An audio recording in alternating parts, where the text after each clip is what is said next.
Saudara, beberapa wilayah di Banda Aceh hingga saat ini masih berpotensi terjadinya kebakaran hutan dan lahan. Mengingat pertumbuhan titik panas atau hotspot masih terjadi pada bulan Agustus ini. Apalagi Agustus masih dalam puncak musim kemarau di Aceh.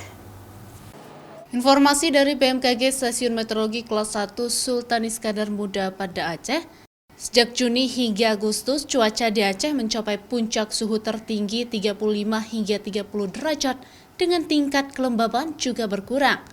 Suhu panas itu berpotensi memunculkan titik-titik panas di sejumlah wilayah di Aceh.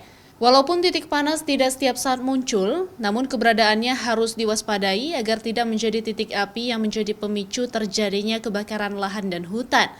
Masyarakat diminta untuk tidak membakar lahan sembarangan di tengah puncak musim kemarau saat ini.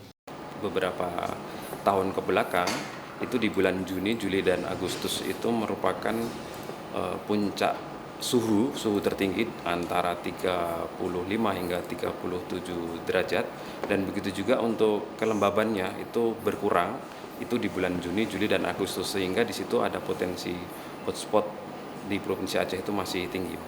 Masuk musim kemarau, belum masuk musim penghujan. Sedangkan untuk musim peralihan penghujan itu berkisar antara bulan September dan Oktober awal itu. Di bulan Juni hingga Agustus, pertumbuhan hotspot di Aceh menjadi banyak. Jumlahnya akan turun pada saat peralihan musim kemarau ke musim penghujan yang diperkirakan pada bulan September dan Oktober mendatang. Walaupun demikian, masyarakat perlu waspada terjadinya kebakaran hutan dan lahan. Mustajab, Kompas TV, Banda Aceh.